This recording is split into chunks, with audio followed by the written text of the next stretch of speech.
What's going on, guys? So today we are going to be draining and flushing out the coolant on this 2007 Chevy Equinox. I'm going to be doing it in my garage so it's not as hot outside. It's about 105 degrees outside. So yeah, we're going to get down there and I'm going to find the drain valve for the radiator and then I'm going to drain it out. And then I have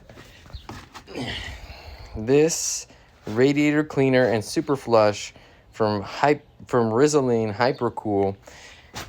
And then after I drain it, I'm still gonna use a Prestone GM Vehicles ready to use coolant, and then I'm also going to add this Rizzling Hypercool super coolant, and then we are going to bleed the coolant on this vehicle. So I'll get back to y'all when I'm down there bleeding the radiator.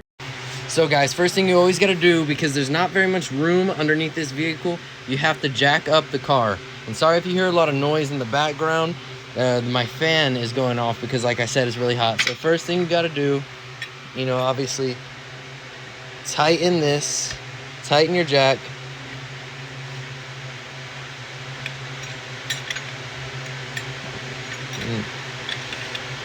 And then you just got to jack the vehicle up. Just like this. Just press it. Make sure, you see there's like this bar that goes across over here. This is actually the frame of the vehicle. So make sure when you jack it up, you're aligned with that frame. See, I'm aligned with it. So when I jack it up, I have no worries of messing up anything, pushing anything, making anything crack or spill or anything. So just got to get aligned with it. My jack, I don't know why my jack's moving so slow. Gotta get some good pumps in there. Okay, and then you see now it's obviously jacking the vehicle up super slowly. I'm gonna try to get it as high as I can, just because I want enough room underneath the vehicle to be able to, move around and stuff and fit my drain pan under there as well. So just gonna jack it up as high as I can. And that seems about right there. That seems about as high as it'll go. So then I'm gonna get my jack stands and I'm gonna slide them underneath and just put them, somewhere safe along the frame as well, so that it's not too in the way, and it should be able to, just stay there just in case this jack does actually come down. You always want to have support from these jack stands. So I'm gonna get my other jack stand right here, slide it underneath.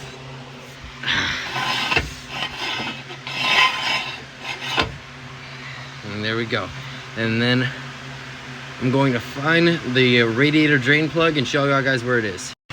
Okay guys, and this is actually the radiator drain plug right here specifically, but as you can see, if it shoots out of here, it's going to go all along this frame.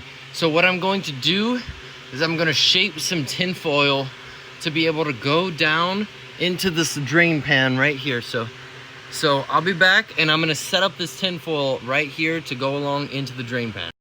Okay, so you see, it's not that complicated.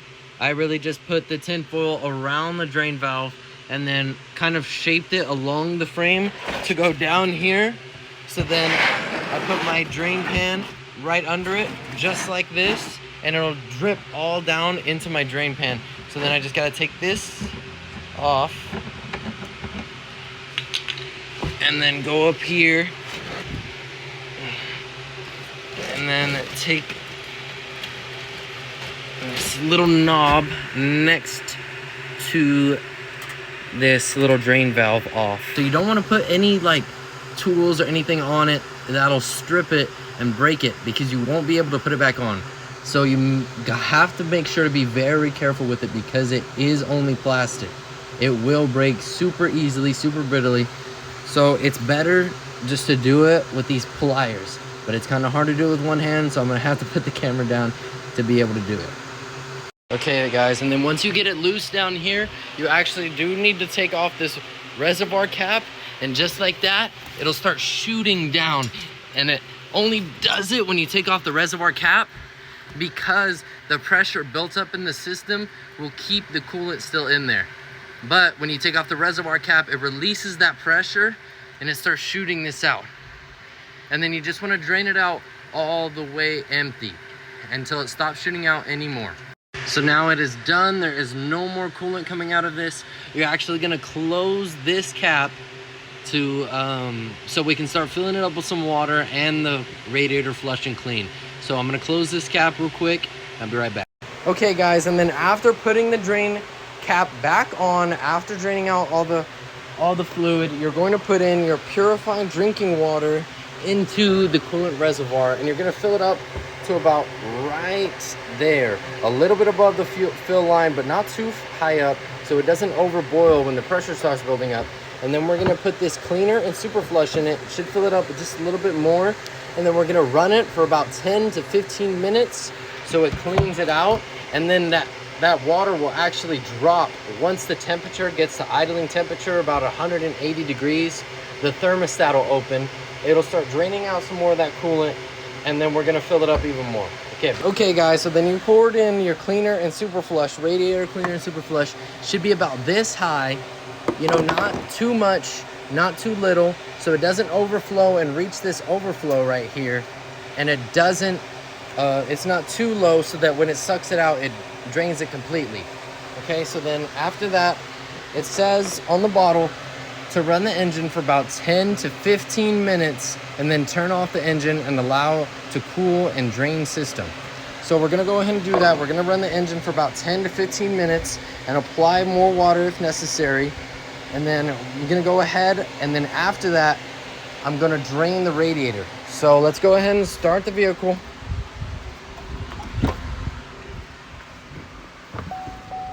Let's go ahead, start the car.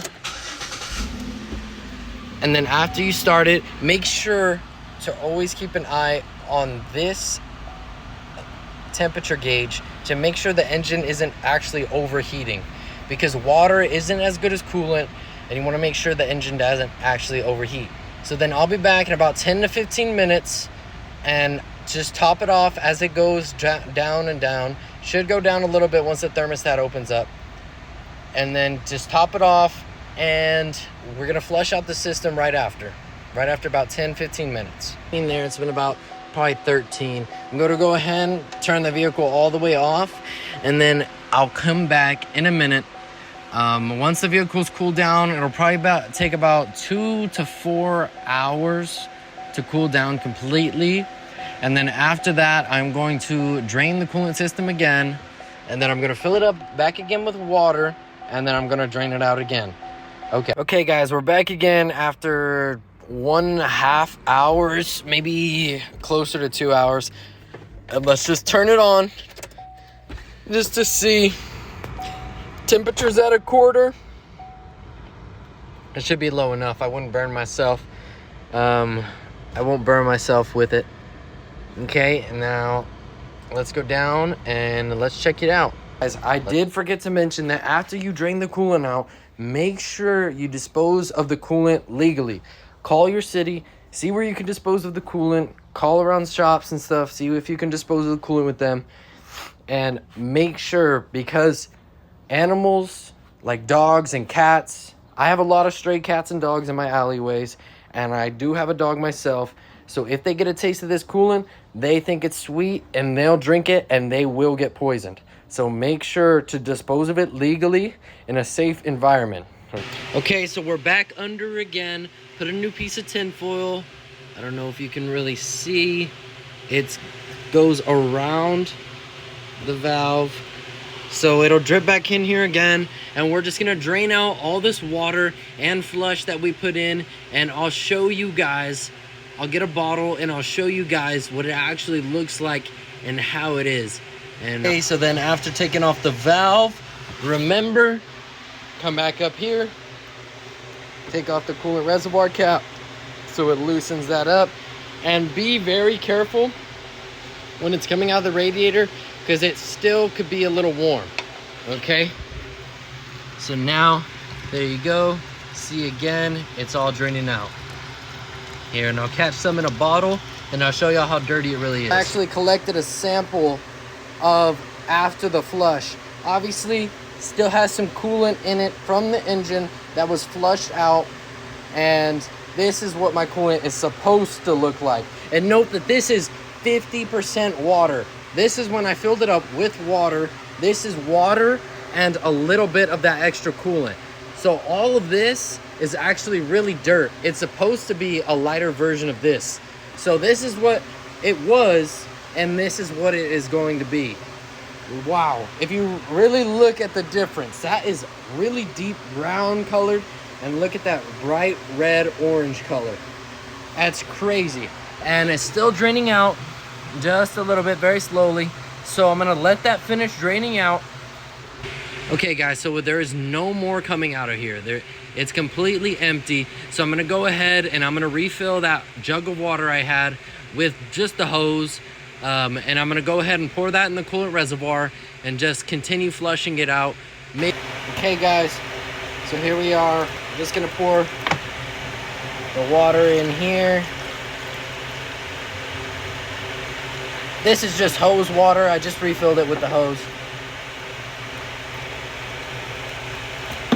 So just gonna pour all that water in there, and then we should start to see, yeah, it's coming out pretty clear, pretty clear now. So we know that it's working, it's flushing it out. So we're gonna go ahead and let this flush out, and then I'm actually gonna pour another half a gallon probably, and let that flush out as well. Okay guys, so there's no more coming out into the catch can. The radiator is completely empty. The coolant reservoir is completely empty. So what I like to do is I like to pour a little bit of coolant in here so that it gets the rest of that water that's still in the system out. Because if the water's still in the system, it will dilute it and get rid of this 50-50 ratio that it's supposed to be. So I'm gonna flush it out with just a little bit of coolant, and I'll show y'all that. And then it'll drain out down here, and you'll be able to see that the coolant coming out is completely orange and not brown like it was. So here we go. Just sacrifice a little bit of coolant.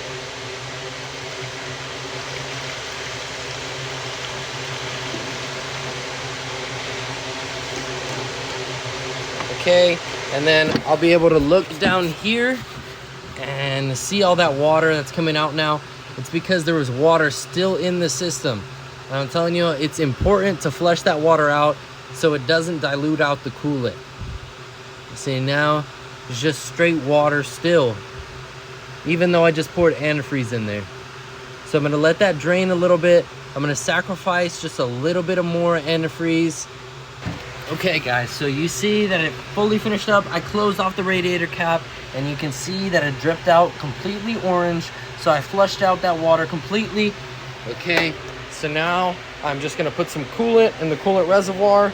And so here we go, just gonna fill it up. My already pre-opened coolant. And I'm pouring it sideways, makes it pour smoother. Seems that's not the case for me. Maybe because it's halfway open. Yeah.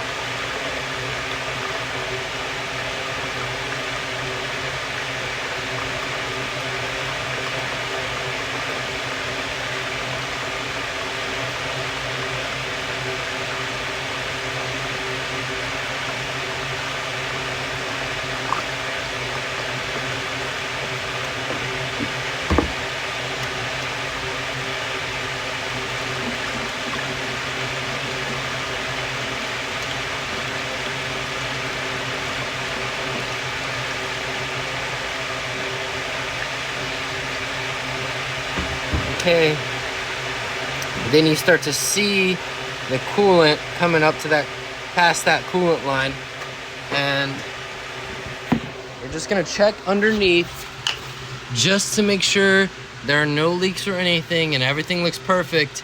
And it's actually gonna take a lot more coolant. We just have to bleed it out. all the air in the system is actually making the coolant not go down all the way. As you can see, I didn't pour that much and it only went up to here. So there's a bleeder valve actually on this vehicle. Most vehicles have it. It's connected directly to the water pump, and I don't know if you can actually see it here. A lot of people like to take this cap off, unplug this and take that off just so you can get to the bleeder valve, but it really isn't that difficult. You can see it right here, this bolt right there. You see that valve? That is a 10 millimeter valve, and to bleed it out, you're going to need to open that valve. It's right underneath, right here, that valve right there. You're gonna need to open that up, and I'll show y'all guys that to bleed it out. Now make sure to note, guys, that on all vehicles, it isn't the same. It isn't the same on all vehicles. But for this one specifically, you wanna make sure your park's level or the front is raised so that the air bubbles escape to the top, so that your coolant reservoir and your bleeder valve are at the top of the body of your vehicle, so that the air bubbles go up and they escape through both of these. So you want to take off the coolant cap, which we already have, and then take your 10 millimeter short. And like I said, a lot of people like to remove this, but it's really not necessary. You put your 10 millimeter short on here and just loosen it up. Okay, so then once you loosen that bleeder valve, go ahead and start the vehicle. I've went ahead and started it already, and bubbles will start to form on that bleeder valve the second the thermostat opens. The second it gets a idling temperature, the thermostat will open and that will start to create bubbles. And then as the air comes out, this level of the coolant will actually go down. So you have to put in your Rinsoline super coolant. I'm gonna go ahead and put that in once the coolant level drops, and then I'm gonna top the rest off with coolant. That when you start the vehicle, make sure that your heater is on all the way so that it opens up that heater core, so the air also gets out of the heater core as well. Do not forget that. It is important. It will not bubble out, and it will probably clog up the heater core with air if you do not turn this on all the way. Okay, so then now after running it with that bleeder valve off, the cap off, and the heater on, it is completely bled out now. It only took me about 5 minutes for the bubbles to completely stop coming out, but I've seen some people, it takes up to like 20 minutes when they have a lot of air in their system. So be wary of that. But as you can see, this has gone down almost completely to the bottom. And I filled it, it's about right here. And I filled it up to right here, above this fill line. So it has gone down from the bleeding and also from going into the water pump and everything. So I'm gonna close off this bleeder valve and then top this off, and then we're gonna go on a test drive. Okay, so I'm gonna grab my funnel again, pour some of that super coolant. I've used this before, and honestly, I'd say it works. Unless like the problem fixed itself. I've used this on this vehicle before. This vehicle has had some problems overheating, and this has really helped. So now I'm just gonna flush it. I just flushed it out. I'm gonna add some more again.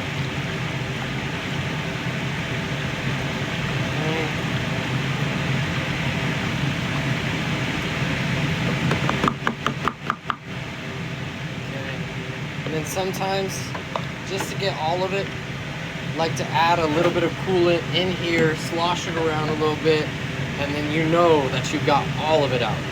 So let's go ahead, open this coolant I have right here, and then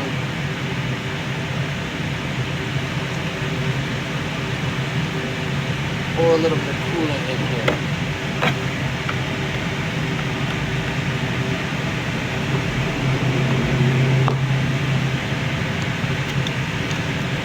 So then take it out, slosh it around, just to make sure you really got all of it, all of its added benefits. And then of course, look down, see how far it is up. Still needs a little bit more, I can see. And I'm just gonna fill it up a little bit above that cold fill line.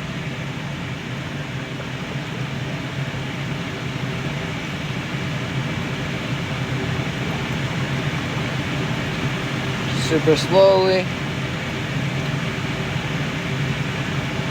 Very careful. Check it again, make sure it's all good. Okay.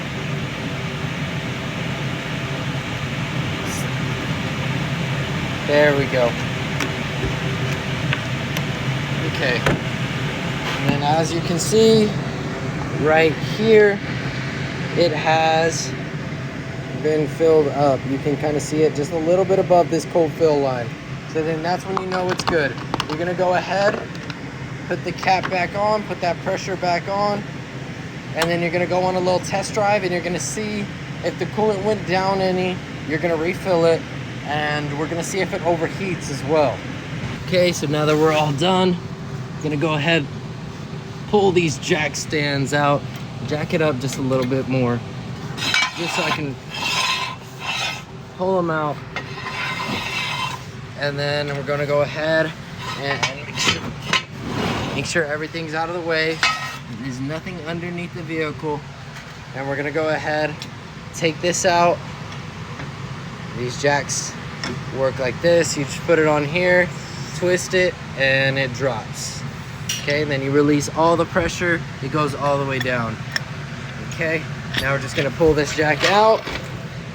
Okay, now we're gonna go ahead and start the car. Okay, and check that temperature. Temperature's looking good, especially for being started earlier when I was draining it out. Now, I did clear out all my tools and everything. You have to make sure to clear out all your tools. And now I'm gonna go on a test drive and get some gas. Look at that gas meter, almost all the way down. All right, I'll be right back after the test drive. Guys, I'm back. I'm at the gas station at the Kent Quick, and you can see that it is perfectly in the middle, a little bit even below with the temperature. I've been idling here for about 3 minutes waiting for something to happen. Usually when it idles, it shoots straight up. But I'm at the Kent Quick and it's perfect. And I've been monitoring the temperature through my OBD2 reader down here. I have one connected to the OBD2 port, and it is perfect for this situation. Look at that. And it is perfect to monitor it. It's always good to invest in a good OBD2 reader. Mine just sticks right in and I can monitor everything through my phone. So back at the house, guys, the test drive went perfect. Didn't overheat at all like it has in the past. Next video is either gonna be restoring these headlights, redoing the interior, fixing this hole, maybe a maintenance video, oil change, maybe a replacement video, something. This car still has a lot of work left to do before it's ready to sell. And hope you guys will stay in tune for it. I'll catch y'all guys next time. All right, y'all have a good one.